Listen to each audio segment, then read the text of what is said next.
முட்டைகோஸை நம்ம எப்படி தான் செஞ்சு கொடுத்தாலும் குழந்தைங்க வந்து விரும்பி சாப்பிடவே மாட்டாங்க. இன்னும் சில பேருக்கு அதனுடைய ஸ்மெல் பிடிக்கவே பிடிக்காது, விரும்பி சாப்பிட மாட்டாங்க. ஆனால் இந்த மாதிரி கொஞ்சம் ஒரு சில பொருட்களை சேர்த்து செய்து கொடுத்து பாருங்க, ரொம்பவே வித்தியாசமாக இருக்கும். அந்த ஸ்மெல்லும் இருக்காது, ரொம்பவே விரும்பி சாப்பிடுவாங்க. அவ்வளோ ஒரு டேஸ்ட்டாக இருக்கும். இதை இப்போ நம்ம எப்படி செய்யுதுன்னு பார்க்கலாம். வெல்கம் டு டுடே சமையல். இதற்கு நம்ம ஒரு மசாலா பொடி ஒன்று ரெடி பண்ணிக்கலாம். அதுதான் வந்து அந்த ஸ்மெல்லை மாற்றும், நல்ல டேஸ்ட்டும் கொடுக்கும். அதுக்கு ஒரு மிக்சி ஜாரில் 3 பல் அளவுக்கு பூண்டு தோலோடு சேர்த்துக்குங்க. 1 டீஸ்பூன் சீரகம், 2 வரமிளகாய் உடச்சி விட்டுட்டு சேர்த்துக்குங்க. ஒரு 4 பல் அளவுக்கு தேங்காய் சின்ன சின்னதாக கட் பண்ணிட்டு சேர்த்துக்குங்க. 3 டேபிள் ஸ்பூன் அளவுக்கு உடச்ச கடலை, அதாவது பொட்டுக்கடலை சேர்த்துக்குங்க.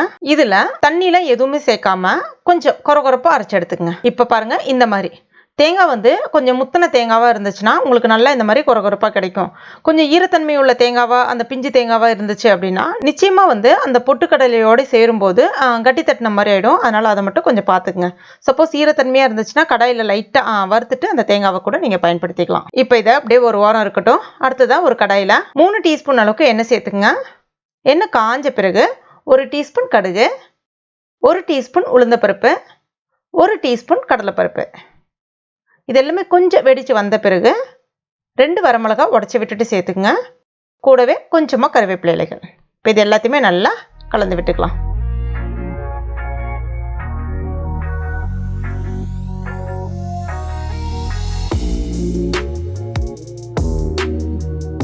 அடுத்ததான் 300 கிராம் அளவுக்கு முட்டைகோஸ் நீல வாக்கில் கட் பண்ணிட்டு எடுத்துருக்கேன். இப்போ அதையும் இப்போ இது கூட சேர்த்துக்கலாம். சேர்த்துட்டு ஒரு 1 நிமிஷத்துக்கு குறைவாகவே நல்லா இந்த மாதிரி வதக்கி விட்டுக்குங்க.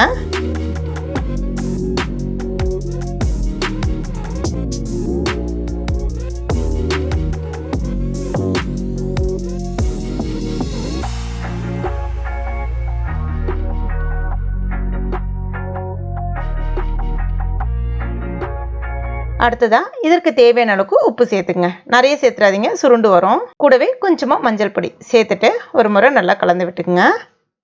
இது வந்து நீர் விடும், மூடி வச்சுட்டாலே நீர் விடும். அதனால் தண்ணியில் எதுவும் சேர்க்க வேணாம். இது இப்போ நம்ம மூடி வச்சிடலாம்.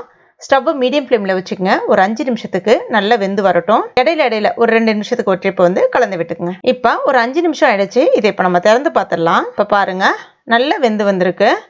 இப்போ இதில் நம்ம ரெடி பண்ணி வச்சிருக்க அந்த பவுடரை சேர்த்துடலாம். சேர்த்துட்டு நல்லா கலந்து விட்டுக்குங்க.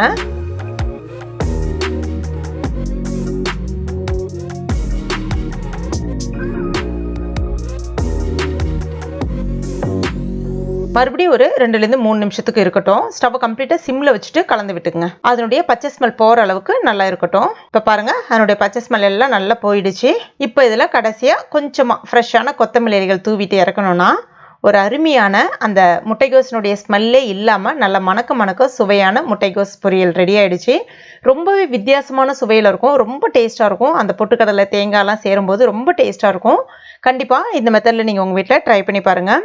ட்ரை பண்ணிவிட்டு மறக்காமல் எனக்கு கமெண்ட் பண்ணுங்கள். இந்த வீடியோ பிடிச்சிருந்தா லைக் பண்ணுங்கள். உங்கள் நண்பர்கள் மற்றும் ஃபேமிலி மெம்பர்ஸ் கூட மறக்காமல் ஷேர் பண்ணிங்க. மேலும் இது போன்ற டேஸ்டி ரெசிபிகளுக்கு நம்ம டுடே சமையலை இது வரைக்கும் நீங்கள் சப்ஸ்கிரைப் பண்ணாத நண்பர்களாக இருந்தீங்கன்னா உடனே சப்ஸ்கிரைப் பண்ணிங்க. கூடவே மறக்காமல் அந்த பெல் நோட்டிஃபிகேஷன் சிம்லையும் ப்ரெஸ் பண்ணிங்க. தேங்க்யூ.